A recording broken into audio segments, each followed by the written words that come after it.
할렐루야.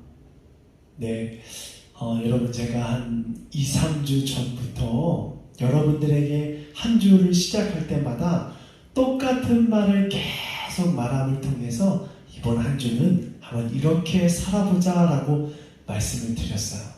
그래서 2주 전에는 어떠한 말씀을 매일 여러분들에게 말씀드렸냐면 우리의 밝은 미소, 우리의 상대방을 칭찬하는 이 말 한마디가 우리의 공간을 바꿀 수 있다고, 우리의 삶의 분위기를 바꿀 수 있다고 말씀드렸고요. 지난주 한 주, 또 그 전주 한 주는 어떤 말씀을 드리냐면 우리의 삶 가운데 십자가를 기억하자 말씀드렸습니다. 그 십자가의 은혜를 기억하면 우리의 삶 가운데 승리하는 삶을 살 수 있다고 말씀드렸고요. 우리 이번 한 주 동안은 이런 말씀을 계속 드리고자 합니다. 하나님, 내 생각이 하나님의 생각보다 앞서지 않게 하여 주시옵소서. 이번 한 주 이 말을 계속 드릴 거인데요. 우리의 생각이 하나님보다 앞서게 되면 어떻게 돼요? 우리의 입술에 원망하고 불평하게 됩니다. 하지만 하나님의 생각이 앞서게 되면 내 생각보다 하나님의 뜻이 앞서기 때문에 불평하고 원망하지 않아요. 그래서 이번 한 주는 내 생각이 앞서는 것이 아니라 하나님의 뜻이 우리의 삶 가운데 앞서고 드러나는 이번 한 주가 되어지기를 간절히 소원합니다. 아멘. 자, 오늘 우리가 묵상할 출애굽기 21장 12절에서 36절에 있는 말씀은 참 긴 말씀인데요. 하나님의 성품이 어떠한 성품인지 알 수 있는 말씀이 오늘 본문의 말씀이에요. 우리가 주일날 매일 성경 본문의 말씀은 읽어보지 않았지만 출애굽기 21장의 말씀은 이스라엘 백성이 하나님의 자녀로서 어떻게 살아야 할지 알려주는 법, 계명이 21장 가운데 잠잠히 등장합니다. 그래서 같은 히브리의 종이 있으면 그 종을 어떻게 대할지를 말씀해주고 있고요. 그리고 오늘 저와 여러분이 묵상하는 본문 가운데는 반드시 죽여야 할 사람은 누구인지, 예외 없이 죽여야 할 사람은 누구인지, 그리고 상대방한테 어떠한 물질적인 손해를 끼치거나 육신의 상해를 가했을 때 어떻게 그것을 배상해 줄지에 대해서 정확하게 말씀해 주고 있는데, 이 법들 하나하나가 우리 하나님이 누구의 입장에서 말씀해 주고 있냐면 그 당시에 연약한 사람들, 종들과 그리고 아무 힘도 없는 그들의 입장에서 이 율법을 말씀해 주고 있어요. 왜냐하면 고대 근동의 시대에는 돈이 많은 사람, 권력이 많은 사람이 자신이 가진 그 권력을 통해서 사람을 마음대로 죽이기도 했고요. 똑같은 죄를 저질렀음에도 불구하고 돈이 많은 사람은 아주 작은 처벌을 하고, 그리고 권력과 물질이 없는 사람은 더 큰 어려움을 겪었어요. 그래서 오늘 출애굽기 21장 12절 36절 말씀 가운데는 하나님이 공평한 잣대를 댑니다. 물질이 많은 사람이건 적은 사람이건 이 잣대에 따라 그들의 잘못을 결정지어라. 그래서 우리 하나님이 철저히 연약한 사람 입장에서 그들을 사랑하고 계시구나.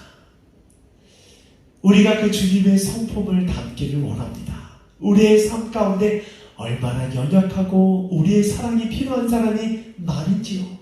그들에게 우리가 다른 잣대 대는 것이 아니라 그리스도의 잣대를 댐을 통해서 그 사람을 사랑하고 그 사람을 용서하고 이해할 수 있는 하나님의 마음을 품은 저와 여러분이 되어지기를 간절히 소원합니다. 아멘. 그래서 오늘 긴 말씀 중에 두 가지 것만 좀 주의 깊게 살펴볼 터인데요. 첫 번째는 15절과 17절 말씀에 우리 주님이 부모님에게 잘못한 사람, 부모님 말씀에 순종하지 않는 사람, 그리고 그 부모를 저주한 사람을 반드시 죽일 거라고 말씀하고 있어요. 왜 그렇을까요? 여러분, 이스라엘 나라는 철저히 하나님을 믿고 하나님의 뜻대로 살아가는 민족이 이스라엘 족속이에요. 그들의 정체성은 하나님의 백성답게 살아가는 것인데, 그 백성답게 살아가는 것을 배우게 되는 사람이 누구냐면 그 자녀들이 부모를 통해서 배우게 됩니다. 그런데 그 자녀들이 부모의 말씀을 듣지도 않고 순종하지도 않으면 누구의 말씀도 안 들을까요? 당연히 여호와 하나님의 말씀도 듣지 않아요. 그렇기 때문에 우리 주님이 오늘 출애굽기의 본문 말씀을 통해 너희들이 부모님의 말씀에 순종하면 그때 너희들이 하나님의 계명 앞에도 순종할 수 있다. 그래서 패역한 자녀들을 반드시 죽일 것을 말씀하고 있어요. 여러분 무시무시하죠? 하지만 여러분 이 계명이 얼마나 중요하냐면 그 자녀가 부모님 말씀에 순종하지 않고 부모님의 입술로부터 들어오는 계명을 듣지 않으면 그는 영원한 하나님의 심판을 받을 수밖에 없어요. 그렇기 때문에 저와 여러분이 신앙생활을 잘하는 게 중요합니다. 우리의 자녀들 앞에 바른 신앙인의 모습으로 바른 것을 가르치는 게 얼마나 중요한지 몰라요. 우리가 우리의 자녀에게 복음 가르치는 걸 미루게 되잖아요. 그렇다면 그 자녀도 구원의 여정에서 미루어질 수밖에 없어요.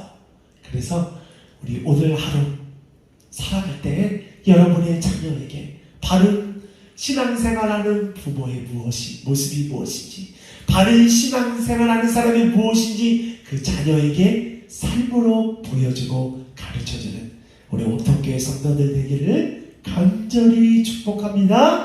아멘. 마지막 우리가 나눌 또 하나의 말씀은 21장 23절에서 25절에 동해 복수법, 즉 자신이 당한 것만큼만 상대방에게 해를 입히라는 거예요. 네가 돈과 권력이 더 있다고 상대방에게 더 많은 해를 가하라는 것이 아니라 네가 당한 것만큼만 어떻게 하라는 것? 상대방에게 해를 가하라는 거예요. 이 동해 복수법 또한 하나님께서 연약한 편에 서서 그들의 생명과 그들의 재산을 지켜주는 법입니다. 사랑하는 우리 옥탑교회 성도 여러분, 우리가 하나님의 자녀로서 성공하는 방법이 무엇이겠습니까? 뭘까요? 우리 하나님은 이 시대에 사람을 찾고 있어요. 출애굽기 21장의 연약한 자를 돌볼 만큼 계명을 세운 만큼 그들을 사랑하시는 하나님, 우리가 이 시대의 연약한 자를 돕고 사랑할 때 하나님께서 축복해 주지 않을까요? 그래서 오늘 먼 곳에 있는 사람 찾지 마시고 여러분의 삶의 자리 가운데 저 사람 참 연약하다, 그 사람을 예수의 이름으로 돕고 섬기는 저와 여러분이 되어지기를 간절히 소원합니다. 아멘.